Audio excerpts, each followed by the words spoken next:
மக்களே, எனக்கே ராணுவ பார்க்க கொஞ்சம் பாவமா இருக்கு மக்களே.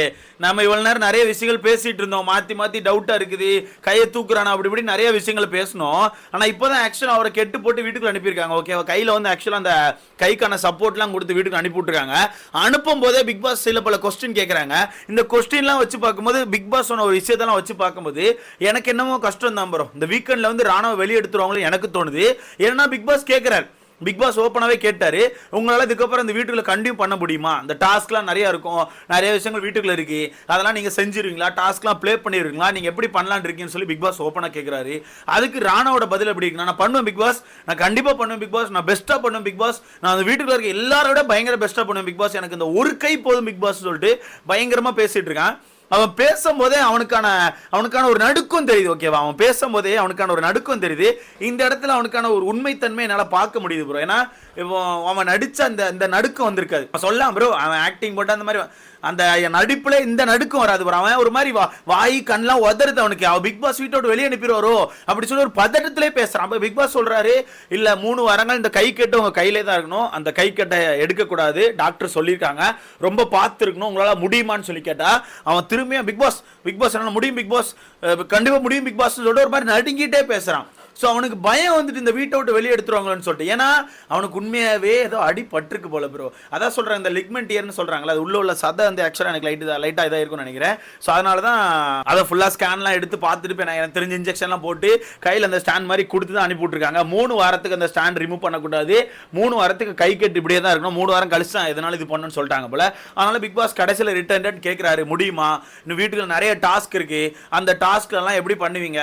ஏன்னா 3 வாரத்துக்கு இந்த கை கட்டை பிரிக்க கூடாதுங்கறனால இந்த கைக்கு எந்த ஒரு வெயிட்டும் போட்டுறக்கூடாது. ஆனால் உங்களால முடியுமா? பார்த்துக்கோங்க, பார்த்து சொல்லுங்க அப்படின்னா இவன் என்னால் முடியும் பிக் பாஸ், நான் கண்டிப்பாக பண்ணுவேன், இந்த வீட்டில் இருக்க மற்ற எல்லாரை விட நான் பெஸ்ட்டாக பண்ணுவேன் பிக் பாஸ், கண்டிப்பாக அந்த வீட்டை வந்து சூப்பராக நடத்தி கொண்டு போவேன்னு சொல்கிறான். அதுக்கு பிக் பாஸ் அங்கேருந்து கண்டிப்பாக கொண்டு போவீங்க தெரியும், பட் இருந்தாலும் எங்களோட இது நாங்கள் கவனிச்சாகணும்னு சொல்லிட்டு கேப்டனை கூப்பிட்றாங்க. யார்? விஜய் விஷாலை கூப்பிட்டு விஜய் விஷாலை உட்கார வச்சு எல்லா விஷயங்களும் தெளிவாக சொல்லிட்டார். எல்லா விஷயங்களும் லெக்மெண்ட் நடந்திருக்கு, 3 வாரங்கள் கண்டிப்பாக அந்த கையை அசைக்கக்கூடாது, நீங்கள் எல்லாம் தான் பார்த்துக்கணும், ஸோ கேர்ஃபுல்லாக பார்த்துக்க முடியுமா, நீங்கள் என்ன சொல்கிறீங்கன்னு சொல்லி கேட்கும்போது கண்டிப்பாக நாங்கள் எங்கள் சைடில் பெஸ்ட்டாக பார்த்துக்கிறோம்னு சொல்லும்போது அங்கே பிக் பாஸ் ஒரு விஷயத்தை சொல்லிட்டார். ஸோ நீங்கள் தான் எல்லாமே கேர்ஃபுல்லாக பார்த்துக்கணும். அது மட்டும் இல்லாமல் ராணுவ நீங்களும் உங்கள் கையை நீங்கள் ரொம்ப கேர்ஃபுல்லாக பார்க்கணும்னு அந்த இடத்துல விஜய் விஷால் அவனுக்கான ஒரு ஸ்டாண்டை வைக்கிறான். இவ்வளோ நாள் விஜய் விஷாலை திட்டிருப்பேன் ப்ரோ, ஆனால் இன்னைக்கு எனக்கு அவன் ஒரு இடத்துல கூட அவனை திட்ட மனசு வரல. ஏன்னா ரொம்ப சூப்பராக ஸ்டாண்ட் வைக்கிறான். எப்படி வைக்கிறான் தெரியுமா?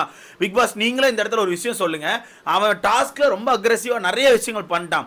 ஸோ டாஸ்க்ல அந்த மாதிரி விஷயங்கள் பண்ணது வீட்டில் உள்ள எல்லாரையுமே பாதிச்சு அந்த டாஸ்கே ஒரு மாதிரி கொண்டு போயிட்டு, ஸோ அந்த டாஸ்க்ல மட்டும் இவன் எப்படி பண்ணலாம், என்ன மாதிரி பண்ணலாம் அப்படிங்கிறது நீங்கள் சொல்லணும் பிக் பாஸ். எனக்கு அந்த டாஸ்க்கை விளையாடாமல் இருக்கிறது நல்லது அப்படின்ற மாதிரி அவன் ஓப்பனாக அந்த மைண்ட் செட்டில் தான் பிக் பாஸ்ட்டை பேச ஆரம்பிக்கிறான். அப்படி பேசும்போதே இங்கே இவனுக்கு பயம் வந்துட்டு, ராணுவுக்கு பயம் வந்து இல்லை மச்சான் நான் ஆடுவேன் மச்சான்னு சொல்லிட்டு அவன் அங்கேயே பேச ஆரம்பிக்கிறான். அங்கே திருப்பி விஜய் விஷால் ஒரே ஸ்டாண்டு, நான் பேசிட்டு இருக்கேன் இரு, நான் பிக் பாஸ்ட்டு பேசுகிறேன், நீ சும்மா ஏதாவது சொல்லிட்டே இருக்காத மச்சான், கை தான் இருக்கு, நீ அப்புறம் திருப்பி அடுத்ததான் பண்ணும்போது கை இதாச்சுன்னா ரொம்ப கஷ்டம் மச்சான், நீ அமைதியாருன்னு சொல்லிட்டு அந்த இடத்துல ராணுவ மிரட்டி திருப்பி விஜய் விஷால் அவனுக்கான ஸ்டாண்ட் அவன் கையில் எடுக்கிறான்.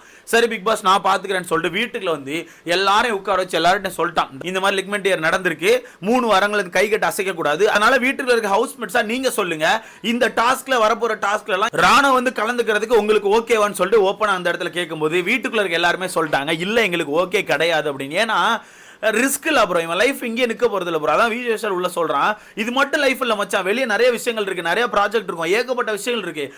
உன்னோட லைஃப்பை இங்கே ஸ்டாண்ட் பண்ண போறியா, இல்லை உன்னோட லைஃப் அடுத்தடுத்து கொண்டு போக போறியா? இப்போ இங்கே இருக்க ஒரு வார கேமுக்காண்டி நீ ஆடுறேன்னு சொல்லி உன்னோட கையை நீ இது வந்து ஸ்ட்ரெயின் பண்ணி ஏதாவது ஒன்று பண்ணிக்கிட்டேன்னா வரப்போகிற ஃபியூச்சரில் நீ ரொம்ப கஷ்டப்படுவேன். அதனால எனக்கு அது ஒத்துக்க முடியாது மச்சான்னு சொல்லிட்டு பயங்கர ஸ்டாண்டர்டுக்கு நான் விஜய் விஷால் எனக்கே அவனை பாராட்டணும் போல இருக்கு. உண்மையாக இவனையா போட்டு இவ்வளோ நாள் திட்டேன் நான் யோசிச்சிருக்கேன் உட்காந்து, அந்த அளவுக்கு கரெக்டாக ஸ்டாண்ட் எடுக்கிறான். அப்போ வீட்டுக்குள்ளே இருக்க எல்லாருமே சேர்ந்து அவன் விளையாட வேணாம்னு சொல்லி ஸ்டாண்ட் எடுக்கிறாங்க. அவன் அந்த இடத்துல ஃபீல் பண்ணி கண் கலங்க ஆரம்பிச்சான். யாரு? ராணுவ வந்து அந்த இடத்துல கண் கலங்கிட்டான். அவனுக்கு வந்து கண்ணீர் கெட்டிட்டு ப்ரோ கண்ணில். இப்போ இவனை நடிக்க நம்ம சொல்ல முடியாது, அவ்வளோ பெரிய ஆக்டரா இருந்தாலுமே இந்த இடத்துல இப்படி எனக்கு தெரியலையே, அவ்வளோ பெரிய ஆக்டரா என்ன ராணுவ, அவ்வளோ பெரிய ஆக்டராக கிடையாது, இப்போ தானே ட்ரை பண்ணிட்டு இருக்கான். அப்படி ட்ரை பண்ணும்போது எனக்கு தெரியல ப்ரோ, ஆக்சுவலாக இவனை வந்து இவ்வளோ கஷ்டப்படுறான்.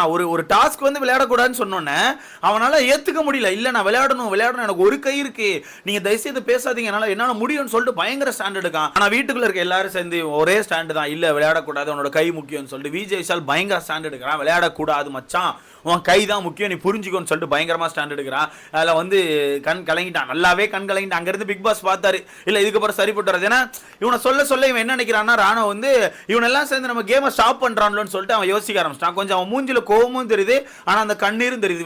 வெளியே காட்டிக்க முடியாம ஒரு மாதிரி குமுறான். உடனே பிக் பாஸ் அங்க இருந்து வந்துட்டார். ஒரு நிமிஷம் நீங்க உட்காருங்க, நானே சொல்றேன்னு சொல்லிட்டு டாக்டர் சொல்லிட்டாங்க இந்த டாஸ்க்ல நம்ம ராணோ அவர்கள் கலந்துக்க முடியாது, கலந்துக்க கூடாது. அவரோட கைக்கு வந்து ஃபுல் ரெஸ்ட், அதனால இந்த டாஸ்க்ல வந்து ராணோ அவர்கள் இருக்கக்கூடாதுன்னு சொல்லிட்டு டாக்டர் சொல்லிட்டாங்கன்னு சொல்லிட்டு பிக் பாஸ் சொல்லி முடிச்சாரு.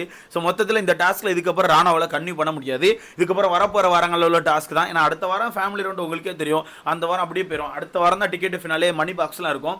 மணி பாக்ஸ் அடுத்த டிக்கெட் ஃபினாலே. ஸோ அதுக்கு முன்னாடி ஒரு கை சரியாயிரும் நான் நினைக்கிறேன். ஏன்னா கணக்கு பண்ணி பார்த்தா கரெக்டா இருக்குது, எனக்கு தெரிஞ்சு கணக்கு பண்ணி பார்த்தா கரெக்டா இருக்கு. இந்த ஒரு வாரம் தப்பிச்சுருவார் எப்படியும். அடுத்த வாரம் ஃபேமிலி ரவுண்டு, அதுக்கப்புறம் மணி பாக்ஸ். இவர் பெருசா மணி பாக்ஸ் எடுக்கிற மாதிரி எனக்கு தெரியல.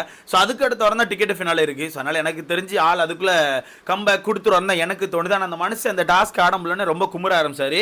இதுல வீட்டுக்குள்ள இருக்க ஒருத்தர் இருந்துச்சு மன்னிப்பு கேட்கறாங்க. முக்கியமா ஃபர்ஸ்ட் பவித்ரா தான் எந்திக்கிறாங்க. எனக்கு தெரிஞ்சு பவித்ரா அந்த ஸ்டாண்டை வைக்கலன்னா மேபி வேற யாரும் வச்சிருப்பாங்களா எனக்கு தெரியல. நம்ம நெருப்பு மூடக்கா தான் ஃபர்ஸ்ட் எந்திரிச்சு ஒரு ஸ்டாண்ட் வைக்கிறாங்க. நான் அவன் நடிக்கிறான்னு சொல்ல, ஆனா வீட்டுக்குள்ள இருக்க நிறைய பேர் சொன்னாங்க, நானும் பக்கத்துல உட்காந்துருந்தேன், நான் கூட நடிக்கிறேன்னு சொல்லி விட்டுட்டு இருந்தேன், அது என்னோட தப்பு தான். முக்கியமா இவங்க எல்லாம் அப்படி சொல்லிருக்க கூடாதுன்னு சொல்லி பவித்ரா ஃபர்ஸ்ட் ஒரு ஸ்டாண்ட் வச்சு சாரி கேட்கறாங்க. அதை தொடர்ந்து பின்னாடி அன்சிதா வந்து அவங்களும் அப்படியே எந்திரிச்சு அவங்களும் சாரி கேட்கறாங்க. நானும் நீ நடிக்கிறேன்னு நினைச்சிறேன், அந்த வீட்டுக்குள்ள நிறைய விஷயங்கள் பண்ணும்போது எனக்கு அந்த மாதிரி தோணி இருக்கு, அதனால நான் இது கூட கனெக்ட் பண்ணி பார்க்கும்போது நீ நடிக்கிறேன்னு நினைச்சு நான் வந்து நீ நடிக்கிறேன்னு சொல்லிட்டேன், என்ன மன்னிச்சுக்கோன்னு சொல்லிட்டு அவங்க ஒரு ஸ்டாண்ட் எடுத்து இது பண்றாங்க. அதுல ராணோ கொஞ்சம் கோவம் ஆயிட்டான். நான் என்ன செஞ்சேன் உங்களை, நான் என்னங்க செஞ்சேன்னு சொல்லி ராணோ அங்கேயே டென்ஷன் ஆகுறான். விஜய் சால் ரொம்ப பக்காவா திருப்பி ஸ்டாண்ட் எடுக்கிறான். ரொம்ப ஸ்டாண்ட் எடுத்து ஏய் நீ பேசாதடா, நீ அமைதியறா நாங்க பேசுறோம்னு சொல்லி பயங்கரமா ஸ்டாண்ட் எடுத்துட்டு இருக்கான். எனக்கு தெரிஞ்ச நல்ல ஒரு கேப்டனா ஃபீல் ஆகுறாப்ல எனக்கு இப்போ நல்லா பண்ணிட்டு இருக்காப்ல.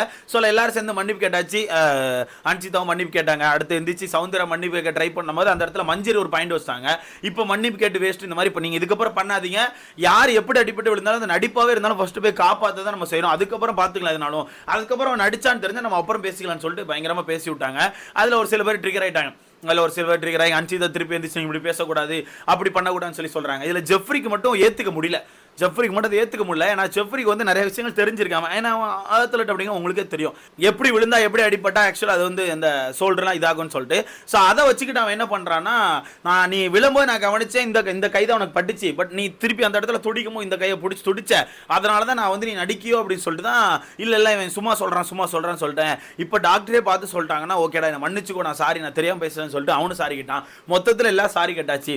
எல்லாரும் சாரி கேட்க எந்திரிச்சாலும் இந்த சௌந்தர்யா மட்டும் வித்தியாசமா ஸ்டாண்ட் எடுக்க, நீ நடிக்க நினைச்சுதான் இப்படி பண்ண, நீ இப்படி பண்ற நினைச்சுதான் இது பண்ண, எப்ப பார்த்தாலும் ஏதாவது நீ தெரியணும்னு சொல்லி பண்ற, அதனால தான் நான் இப்படி பண்ணேன்னு சொல்லி தேவையெல்லாம் பேசிட்டு இருக்காங்க. மொத்தத்துல ராணோ அவர்கள் ரிட்டர்ன் வீட்டுக்குள்ள வந்துட்டாங்க. இதுக்கப்புறம் எனக்கு தெரிஞ்சு இப்போதைக்கு வெளியே எடுக்க மாட்டாங்க. ஆனா எனக்கு ஒரு சின்ன சந்தேகம் இருக்கு. ஏன்னா பிக் பாஸ் பேசி முடிக்கும் ஒரு விஷயத்த ஒரு இக்கு வச்சிருக்காரு. அடுத்த கட்ட நடவடிக்கை என்னங்கிறத நான் அப்புறமா அறிவிக்கிறேன்னு சொல்லியிருக்காரு.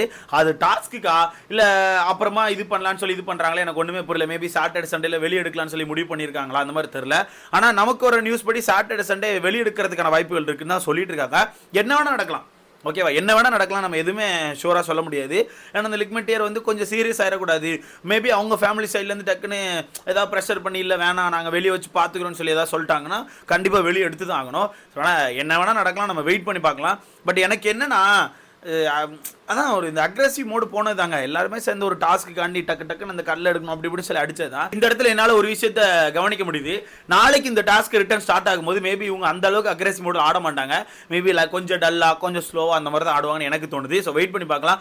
நீங்க சொல்லுங்க, ராணோ அவர்கள் இந்த டாஸ்க் ஆடாமல் இருக்கிறது எந்த அளவுக்கு பெஸ்ட் நீங்க நினைக்கிறேன்னு சொல்லி மறக்காம கமெண்ட்ல போடுங்க. அடுத்த பார்க்கலாம்.